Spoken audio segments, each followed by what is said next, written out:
일본 사람들뿐만이 아니라 영국 사람들까지 이런다고. 대체 왜 다들 한국어에 미쳐 있는 거지? 여기 영국의 언어학 심포지엄에서 그대로 굳어버린 도쿄대 교수가 있습니다. 일본을 휩쓴 한국어의 인기는 어린아이들 위주의 유행이라며 위안을 삼았는데 영국에 도착하자마자 자신이 몰랐던 현실을 깨닫고 엄청난 충격을 받았다고 하는데요. 영국에서 대체 어떤 일이 있었길래 이렇게 놀라고 있을까요? 오늘의 사연 시작합니다. 안녕하세요. 저는 나카무라 유키라고 합니다. 도쿄대학교 언어문학과에서 일본어학을 담당하고 있죠. 처음에 임용되고 자부심이 정말 가득했지만 요새는 이 자부심에 금이 쩍쩍 가고 있습니다. 저도 그렇게 많은 나이는 아닌데요. 솔직히 말하면 요새 젊은 애들 정말 마음에 안 듭니다. 다들 왜 이러는 건가 싶어요. 제가 왜 이렇게 세게 이야기하냐면 학생들에게 현대 일본어의 변화 양상이라는 주제로 발표 과제를 내주곤 하거든요. 그런데 요새는 예전과 달리 학생들의 발표 내용이 점점 이상해지고 있습니다. 작년에 있었던 타나카군의 발표만 해도 그래요. 참 똑똑한 학생이라 기대가 컸는데 선정한 주제부터 당황스럽더라고요. 안녕하세요, 여러분. 오늘 제가 발표할 주제는 한일 믹서의 유행과 그 영향입니다. 웬 한일 믹서? 언젠가부터 이 수업에서 한국어 언급이 많아졌는데 아예 주제를 한일 믹서로 잡다니 미간이 절로 찌푸려지더군요. 그런데 주제를 말한 순간부터 학생들의 눈빛이 달라지는 걸 보고 당황했습니다. 다들 흥미롭다는 듯이 타나카 군을 주목하고 있었죠. 타나카 군은 계속해서 발표를 이어갔습니다. 요즘 우리 또래들 사이에서 한국어와 일본어를 섞어 쓰는 게 유행이잖아요. 이걸 한일 믹서라고 하는데 생각보다 꽤 체계적으로 만들어진답니다. 제가 이걸 언어학적 관점에서 한번 분석해보려고 합니다. 그러더니 타나카 군이 칠판에 몇 가지 예시를 적었어요. 알겠다를 아라소데스라고 하는 것처럼 한국어 단어에 일본어 어미를 붙이는 경우가 가장 흔해요. 그리고 귀엽다를 뜻하는 한국어와 일본어를 합쳐서 키오이라는 새로운 단어를 만들기도 하죠. 학생들이 웃으면서 고개를 끄덕이는 게 보였어요. 특히 앞줄에 앉은 사토군의 반응이 인상적이었죠. 그의 눈이 반짝이더니 옆자리의 친구들에게 몸을 기울이며 속삭였어요. 야, 나도 그거 쓰는데. 아라소데스 완전 내 입버릇이야. 주변 학생들도 키득거리며 대답했어요. 맞아, 나도 맨날 쓰지. 근데 마지 대박은 어때? 이것도 자주 쓰던데. 이런 반응을 보고 타나카 군이 학생들에게 질문을 던지더라고요. 여러분, 혹시 이런 표현들을 실제로 많이 사용하고 계신가요?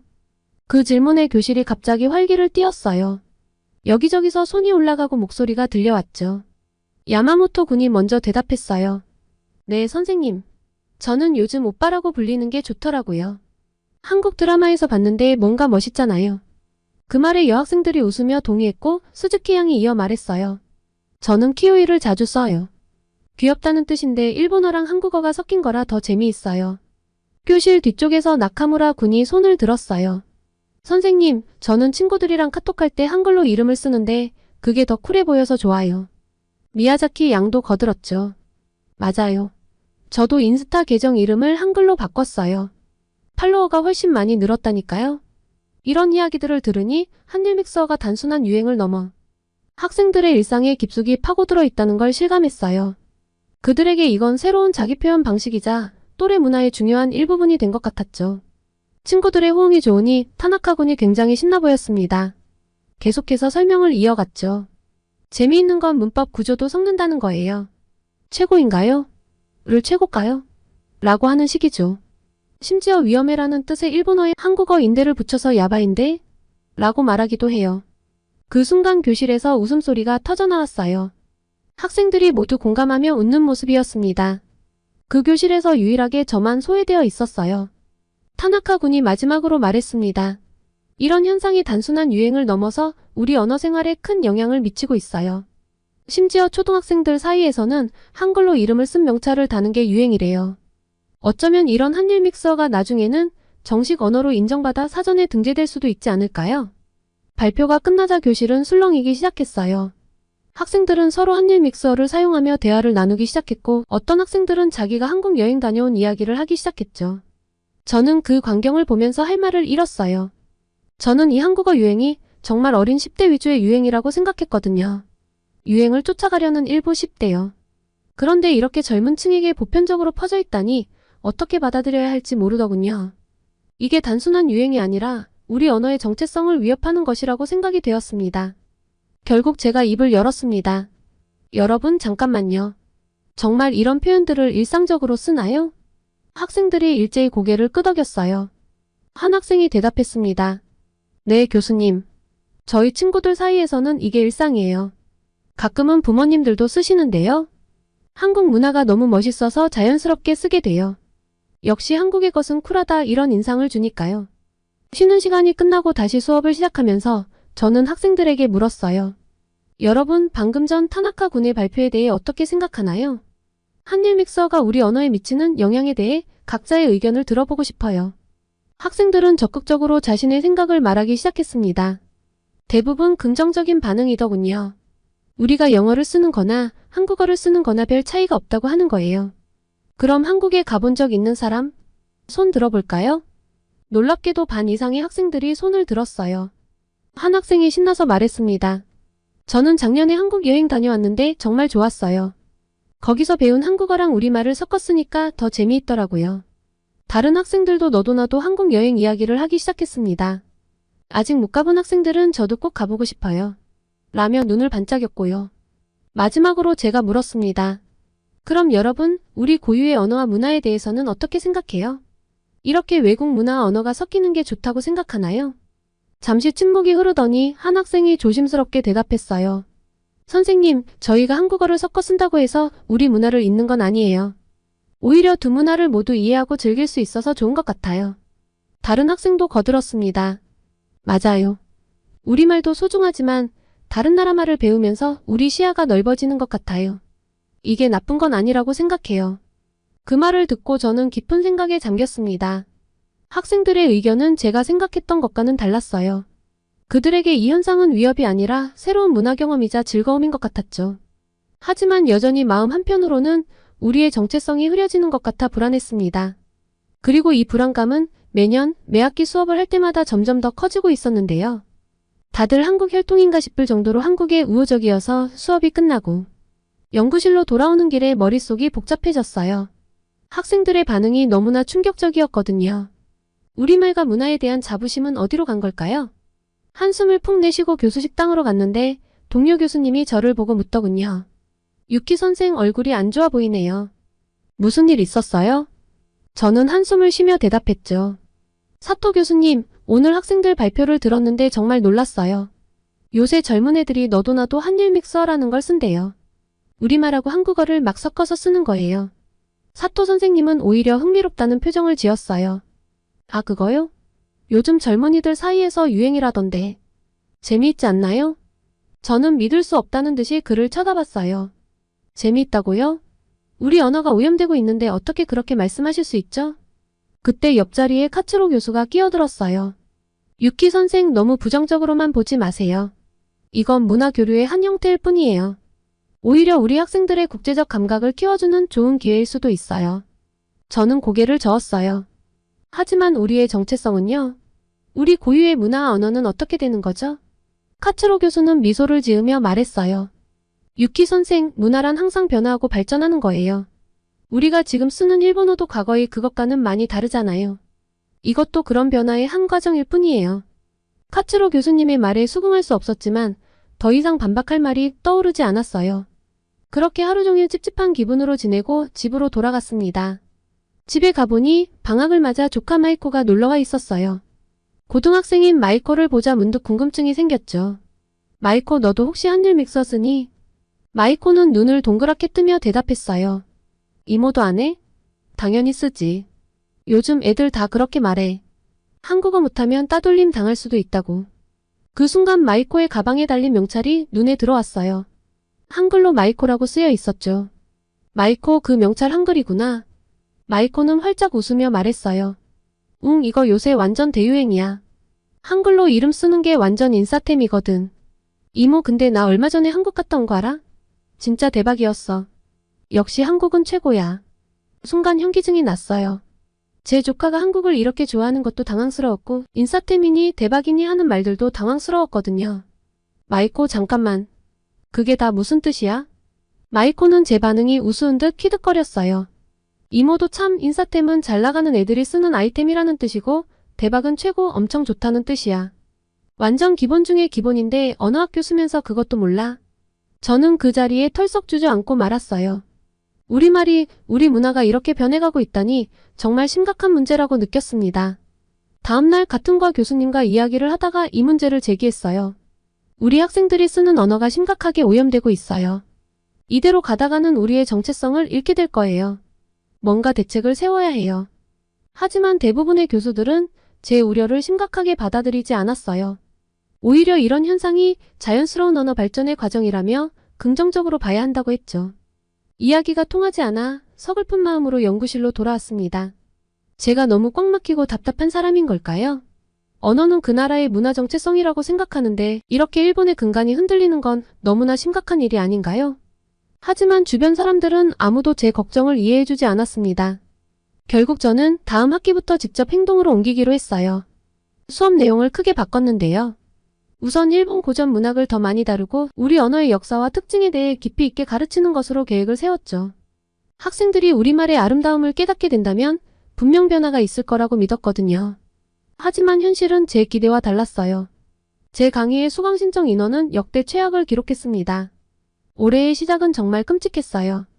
동료 교수들도 저를 이해하지 못했죠. 유키 선생 시대에 뒤떨어진 수업으로는 학생들의 관심을 끌 수 없어요. 라는 말을 듣고 정말 큰 좌절감을 느꼈습니다. 그렇게 학생들에게 외면당한 한 학기가 지나고 저는 깊은 고민에 빠졌어요. 제가 너무 고루한 생각을 하고 있는 걸까요?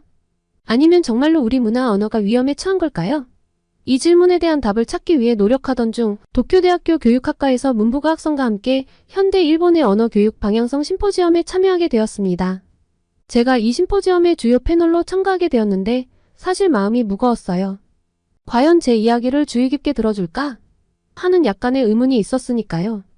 회의장에 도착해보니 이미 많은 교육 전문가들과 문부가 학성 관계자들이 모여 있었습니다. 심포지엄이 시작되고 제 차례가 되자 저는 조심스럽게 제 의견을 피력했어요. 최근 우리 젊은이들 사이에서 한일 믹서라는 것이 유행하고 있습니다.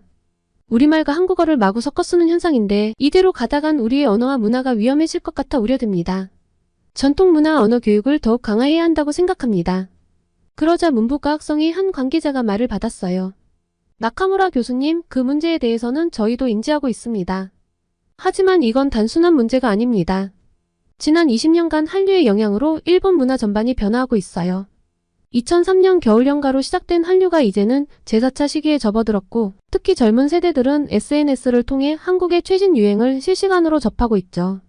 이건 단순한 유행이 아니라 하나의 주류 문화로 자리 잡았다고 볼 수 있습니다. 다른 교육학 교수도 의견을 냈어요. 맞습니다. 실제로 지난해 인기 SNS에서 일본 이용자들의 검색어를 분석했더니 한국 패션과 한국 헤어스타일은 물론 한글로 된 해시태그가 100위 안에 들었을 정도예요. 우리가 이 흐름을 막을 수는 없습니다. 저는 놀라움을 감출 수 없었어요.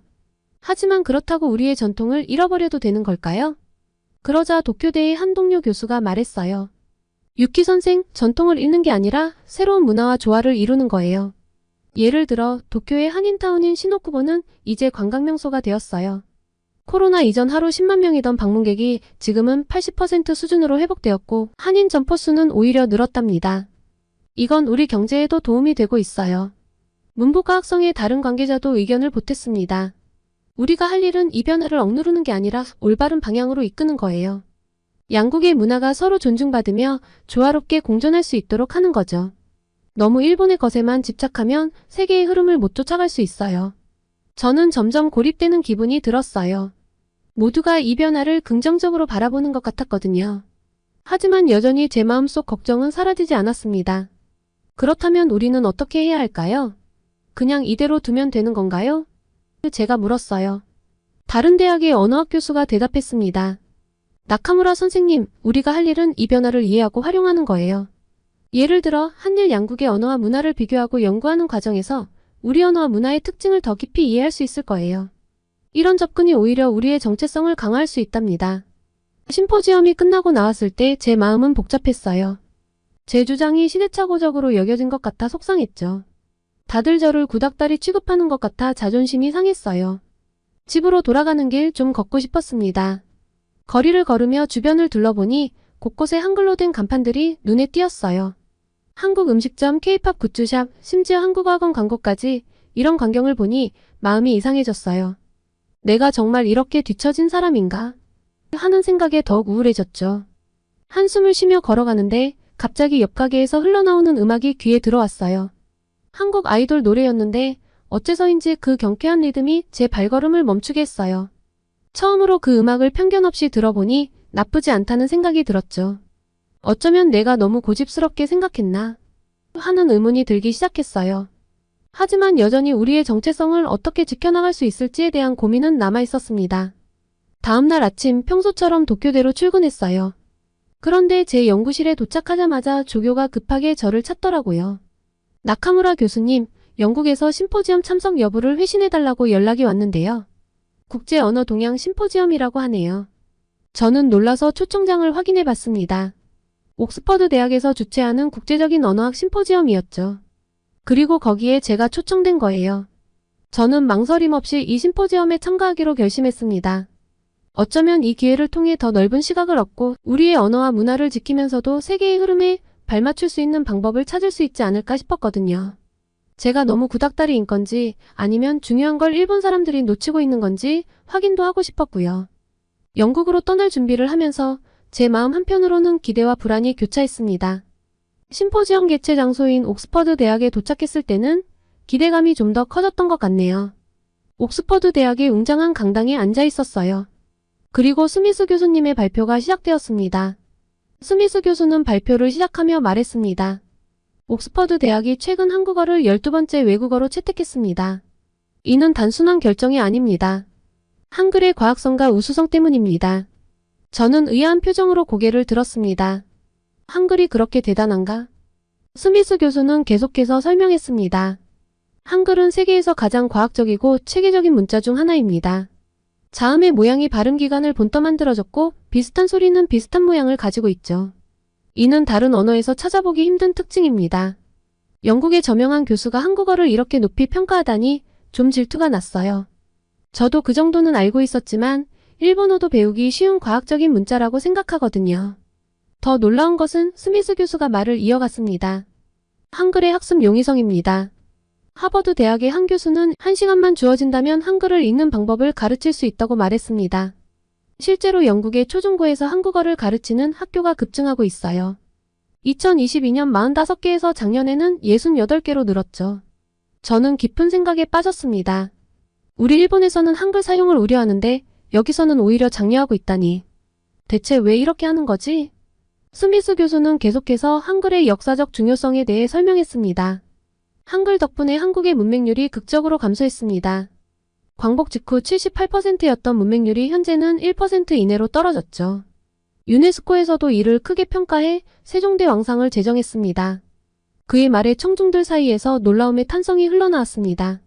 스미스 교수는 이어 말했습니다. 이런 급격한 변화는 한글의 과학성과 접근성 덕분입니다. 반면 중국어의 경우를 보면 상황이 많이 다릅니다. 중국어는 3만에서 5만 자의 한자를 사용하는데 이는 학습에 큰 장벽이 됩니다. 스미스 교수는 프로젝터로 중국어 학습의 어려움을 보여주는 도표를 띄웠습니다. 중국 정부도 이 문제를 인식하고 1960년대에 3,500자의 상용 한자를 지정했습니다. 하지만 이마저도 많다고 판단해 다시 1,800자로 줄였죠. 그럼에도 불구하고 컴퓨터 시대가 오면서 새로운 문제가 발생했습니다. 그는 잠시 물을 마시고 계속했습니다. 중국어를 컴퓨터에 입력하려면 핑인이라는 로마자 표기법을 사용해야 합니다. 즉 한자도 알아야 하고 그 한자의 영어 발음도 알아야 하는 거죠. 게다가 중국어의 성조 시스템과 수많은 방언까지 고려하면 언어학습의 복잡성은 더욱 증가합니다. 저는 이 설명을 들으며 우리 일본어의 상황과 비교하고 있었습니다. 우리도 한자를 사용하지만 한글만큼은 아니어도 히라가나와 카타카나 덕분에 상대적으로 학습이 쉬운 편이라는 생각이 들었죠. 스미스 교수는 결론을 내렸습니다. 이런 이유로 현대사회, 특히 IT 시대에서 한글의 효율성이 더욱 부각되고 있습니다. 실제로 한국인, 일본인, 중국인의 메시지 입력 속도를 비교하면 한국인이 가장 빠르다는 결과도 있습니다. 이 말을 들으며 저는 언어의 효율성과 접근성이 한 국가의 발전에 얼마나 큰 영향을 미칠 수 있는지 새삼 깨달았습니다. 동시에 우리 일본어 교육 시스템에 대해서도 다시 한번 생각해 볼 필요가 있겠다는 생각이 들었죠. 이렇게 모든 정보를 듣고 있자니 제 마음속에 복잡한 감정이 일었습니다. 한편으로는 놀라움과 경외심을, 다른 한편으로는 부끄러움을 느꼈죠. 얼마나 편협한 시각으로 한국어를 바라보고 있었는지 깨달았기 때문입니다. 스미스 교수의 마지막 말이 제 마음을 흔들어 놓았습니다. 영국에도 한국어가 엄청나게 침투했는데요. 우리는 보다 열린 시각으로 바라볼 필요가 있다고 생각합니다. 언어는 이제 한 나라의 것이 아닙니다. 전 세계 사람들이 함께 즐기고 사용하는 문화의 일부입니다. 우리는 이런 변화를 두려워하지 말고 오히려 이를 통해 서로의 문화를 이해하고 소통하는 기회로 삼아야 합니다. 그래서 저희 옥스퍼드 대학교의 랭귀지 센터도 한국어를 채택했죠. 그 순간 제 마음속에 새로운 시각이 열렸습니다. 어쩌면 우리가 걱정하는 것처럼 일본의 정체성이 위협받는 게 아니라 오히려 세계와 소통할 수 있는 새로운 기회를 맞이하고 있는 건 아닐까요? 스미스 교수님과 조금 더 이야기를 해보고 싶었습니다. 스미스 교수의 발표가 끝난 후 저는 그에게 다가가 더 자세한 이야기를 나누고 싶다고 말했습니다. 아주 흔쾌히 좋다고 하더군요. 우리는 회의장 근처의 카페로 자리를 옮겼습니다. 스미스 교수님, 옥스퍼드 대학에서 한국어를 채택한 구체적인 과정이 궁금합니다. 스미스 교수는 미소를 지으며 대답했습니다. 우리 옥스퍼드 대학 랭귀지 센터의 12번째 외국어로 한국어가 선정되었다고 했잖아요. 이 센터는 매년 수천 명의 학생, 교직원, 일반인들이 외국어를 배우는 곳입니다. 여기서 한국어를 가르쳐달라는 수요가 정말 많았어요. 그렇군요. 기존에는 어떤 언어들을 가르쳤나요? 주로 프랑스어, 독일어, 스페인어 등 유럽권 언어 8개와 일본어, 중국어, 아랍어였죠. 한국어는 올해 10월부터 시작할 예정입니다. 저는 궁금증을 참지 못하고 물었습니다. 왜 하필 한국어였을까요? 흥미로운 질문이에요. 스미스 교수가 답했습니다. 우리 아시아 중동학과의 조지은 교수가 이 프로젝트를 주도하고 있는데 그녀의 말에 따르면 한국어는 순수하게 영국 젊은 세대의 수요 때문에 채택되었다고 해요. 이는 매우 이례적인 일이죠. 젊은 세대의 수요라 단순히 아이돌이나 드라마 때문은 아닌가요? 스미스 교수는 고개를 저었습니다. 그 이상이에요. 사실 영국의 MZ세대에게 한국어는 일종의 판타지 언어가 되고 있답니다. 세련되고 쿨한 이미지의 언어로 인식되고 있어요. 저는 깊은 생각에 빠졌습니다. 일본이나 영국이나 한국이 쿨한 이미지로 인식되고 있는 건 똑같잖아요. 스미스 교수는 계속해서 설명했습니다. 덕분에 학부형들의 수요가 많아 영국의 초중고에서 한국어를 가르치는 학교가 급증하고 있는데요. 2022년 45개에서 작년에는 68개로 늘고 있고 영국 교육부에서도 이 현상에 큰 관심을 보이며 한국어 학습을 장려하고 있답니다. 와, 정말 놀라운데요. 한국어를 이렇게 보편적으로 많이 배우고 있다니 신기하기도 하고요. 그렇죠. 스미스 교수가 동의했습니다. 옥스퍼드 대학교에서는 지금 안녕 코리안이라는 7권짜리 교재를 만들고 있어요. 한국어는 이제 한국만의 것이 아니다라는 전제로 쓰고 있죠. 2021년에는 K-팝을 주제로 한 트윗이 전 세계적으로 78억 개에 달했어요. 사람들은 대박 먹방 같은 단어를 자기들 언어와 조합해 쓰면서 즐깁니다. 한류 팬들끼리 가상의 K-세계관을 만들었고 한국어가 그들의 놀이 도구가 된 거죠. 그래서 이런 단어들 중심으로 교육을 할 예정입니다. 이 모든 이야기를 들으면서 저는 제가 얼마나 좁은 시각으로 언어와 문화를 바라보고 있었는지 깨달았습니다. 제가 좀 편협했던 것 같았어요. 스미스 교수의 마지막 말이 제 마음을 더욱 흔들어 놓았습니다. 나카무라 교수님, 한류가 시들해져도 한국어는 남을 거예요. 70년대, 80년대의 일본 만화 붐처럼요. 지금 한국어를 배우는 MZ세대들이 쌓은 문화적 유산은 오래 남을 겁니다. 언어학자라면 한국어를 연구하고 고민해볼 타이밍이에요. 심포지엄이 끝난 후 저는 다른 교수들과 함께 저녁 식사를 하게 되었는데요. 여기서도 한국어가 화제였습니다. 테이블에 앉아 독일에서 온 밀러 교수가 말을 꺼냈습니다. 나카무라 교수, 이번 발표들 어떻게 보셨나요? 특히 한글에 대한 내용이 인상적이었어요. 저는 솔직히 답했습니다. 사실 많이 놀랐어요. 한국어에 대해 이렇게 깊이 있게 생각해 본 적이 없거든요. 밀러 교수는 눈을 반짝이며 말했습니다. 오, 유감이네요. 독일의 언어학자들은 한글의 과학성에 굉장히 관심이 많답니다. 24개의 문자로 약 8,000개의 소리를 낼 수 있다니 그 효율성이 믿기지 않아요. 프랑스에서 온 디퐁 교수가 거들었습니다. 맞아요. 게다가 한글은 배우기도 쉽죠. 아침 글자라고 불리는 이유가 있어요. 하루면 기본을 배울 수 있으니까요. 저는 의아해하며 물었습니다. 정말인가요? 우리 일본어는 외국인들이 배울 때 꽤 걸리는데 한국어는 그렇게 빠른가요? 그때 중국에서 온 리 교수가 말을 이었습니다. 맞아요. 사실 우리 중국어나 일본어로 컴퓨터 자판을 치는 것과 한글로 치는 것의 속도 차이가 7배나 난다는 연구 결과를 봤어요. 정보화 시대에 이건 엄청난 장점이죠. 저는 깜짝 놀라 물었습니다. 7배나요? 어떻게 그런 차이가 날 수 있죠? 리 교수는 설명을 이어갔습니다. 우리 중국어의 경우 한자를 입력하려면 먼저 발음을 영어로 입력하고 그 중에서 원하는 한자를 선택해야 해요. 일본어도 비슷하죠. 하지만 한글은 바로 소리나는 대로 입력할 수 있어요. 뒤폰 교수가 덧붙였습니다. 게다가 한글은 자음과 모음의 조합이 매우 체계적이에요. 영어는 같은 철자도 위치에 따라 발음이 다르지만 한글은 하나의 글자가 하나의 소리만 나죠. 저는 점점 더 흥미를 느끼기 시작했습니다. 그렇군요. 우리 일본어의 가나도 비슷한 원리인데 한자와 함께 쓰다 보니 복잡해지는 것 같아요. 밀러 교수가 말했습니다. 맞아요. 한글의 또 다른 장점은 표현할 수 있는 소리의 다양성이에요. 중국어가 400여 개, 일본어가 300여 개의 음절을 가진 데 비해 한글은 8,000개 이상의 음절을 표현할 수 있대요. 그래서 저는 요새 한국어를 연구하는 재미에 푹 빠져 있답니다.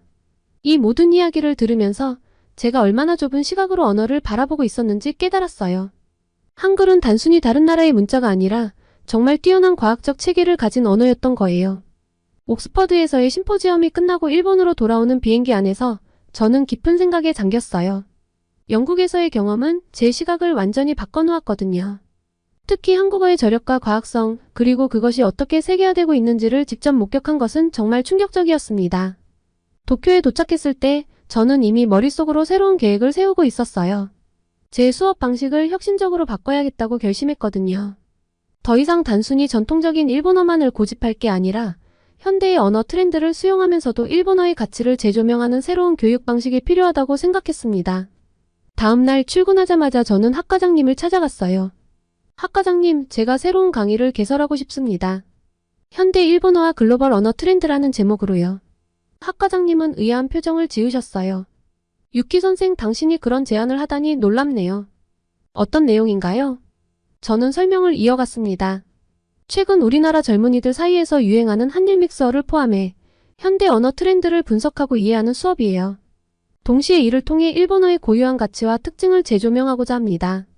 학과장님은 잠시 생각에 잠기더니 말씀하셨어요. 흥미로운 제안이네요.